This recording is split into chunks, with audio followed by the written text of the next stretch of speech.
સોનલમાના પરચા તો આજે કળયુગમાં પણ જાગતા જોવા મળે હો. આજે જે પરચો પૂર્યો એ પરચાની મારે તમને આ વિડીયોમાં વાત કરવી છે. જૂનાગઢથી માત્ર 30 કિલોમીટર દૂર આવેલું મઢડા ગામ. આ ગામમાં આઈ હોનલ માતાનું મંદિર છે.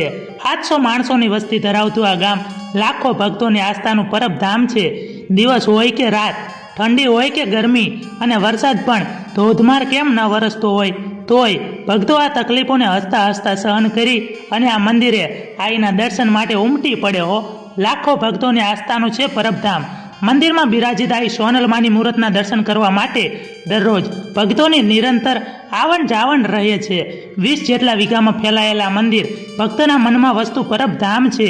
આઈ સોનલ માતાને દર્શન કરવા માટે દેશ પરદેશથી ભક્તો આવે છે. સોનલ માતાજીનો જન્મ આ જ ગામમાં થયો હતો.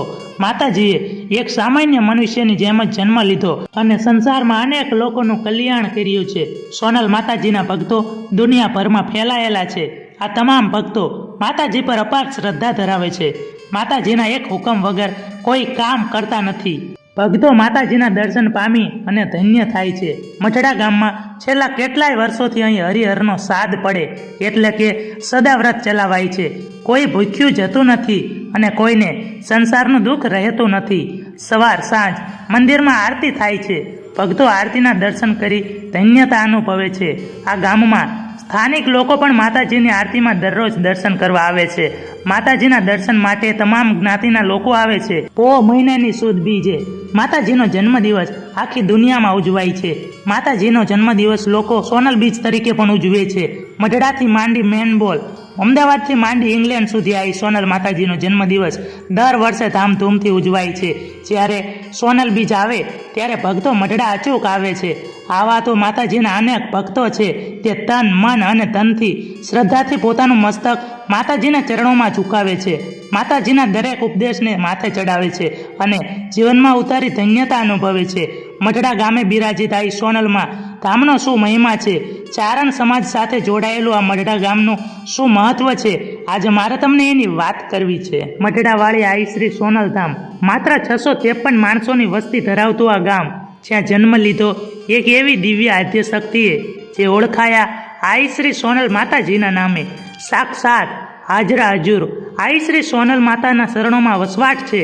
આઈ શ્રી સોનલમાં ચારણ સમાજ માટે અતૂટ શ્રદ્ધા અને આસ્થા ધરાવે છે, જેના કારણે લાખો લોકોની સંખ્યામાં આઈ શ્રી સોનલ ધામ વર્ષભર ધમધમતું રહે છે. આઈ શ્રી સોનલ માતાજીએ પોતાના જીવનકાળમાં માત્ર ને માત્ર પુરુષાર્થ, જીવનમાં સત્ય, પવિત્રતા, સાદાઈ અને સાત્વિકતા અગ્રસ્થાને રાખી ચારણ સમાજને એક કરવાનું અને વ્યસન મુક્તિ કરવાનું સૌથી મોટું અભિયાન છેડ્યું હતું.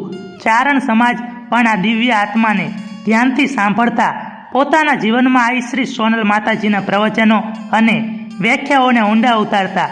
આઈ શ્રી સોનલ માતાજી વિવિધ સમાજના લોકોને પરચાઓ આપ્યા છે. જ્યારે સાચા મનથી તે માતાજીને સાદ કર્યો ત્યારે અવશ્ય માતાજીએ તેમને પરચા પૂરી ભક્તોના દુઃખ દૂર કર્યા છે. ચારણ ગૃહે જ્યાં મઢડા મુકામે આઈ શ્રી સોનલ માતાજીનો દિવ્ય આત્મા અવતર્યો ત્યારે સમગ્ર ગામમાં હર્ષોલ્લાસ અને ઉમંગનો માહોલ હતો. ચારણ કુળની આ દીકરી એટલી તેજસ્વી અને દિવ્ય હતી કે તેનામાં સાક્ષાત માં ભગવતીનો વાસ હોય એવું લાગતું. એટલા માટે જ એક કહેવત છે ને જે આજે પણ ગવાય છે, પોષ શુક્લ બીજ સુખદાયી, ચારણ ગૃહે અંબા આઈ, સાયમ સમયે ભૂમિસુત બારા, શીતલ સમીર શીત અપારા. અમીર બાપુને ત્યાં 5મી પુત્રી સંતાન આવવાનો હરખ પણ પરિવારમાં તેટલો જ હતો જેટલો આગળની 4 પુત્રીઓનો જન્મ થયો તેટલો. અમીર બાપુને અગાઉ થઈ ગયેલા આ સોનબાઈમાં સરાકડિયાવાળાએ વચન આપ્યું હતું કે તમારી 5મી પુત્રી માં ભગવતીનો અવતાર હશે. એ દીકરી મોડ કુળ સાથે સમસ્ત પરિવાર અને ચારણ જાતિ અને હિન્દુ સંસ્કૃતિનો ઉદ્ધાર કરશે. શ્રી સોનલ માતાજીનું સ્વરૂપ તો ભલભલાને આંજી દે. આજે પણ આઈ શ્રી સોનલમાં એટલા માટે જ પૂજાઈ રહ્યા છે કે નાનપણથી જ સોનલ માતાજીનું ખૂબ જ સ્વરૂપવાનની સાથે તીવ્ર બુદ્ધિશાળી અને સ્પષ્ટ વક્તા હતા. જીવનમાં ક્યારેય સ્કૂલે તેઓ ગયા ન હતા, પરંતુ ભાષામાં સંસ્કૃત પર આઈ શ્રી સોનલ માતાજીની પકડ એવી હતી કે સામે ઊભેલા પણ તેમની વાતને સાંભળતા જ રહી જાય. આઈ શ્રી સોનલ માતાજીએ અનેક વખત સંસ્કૃત ભાષામાં પ્રવચનો આપ્યા.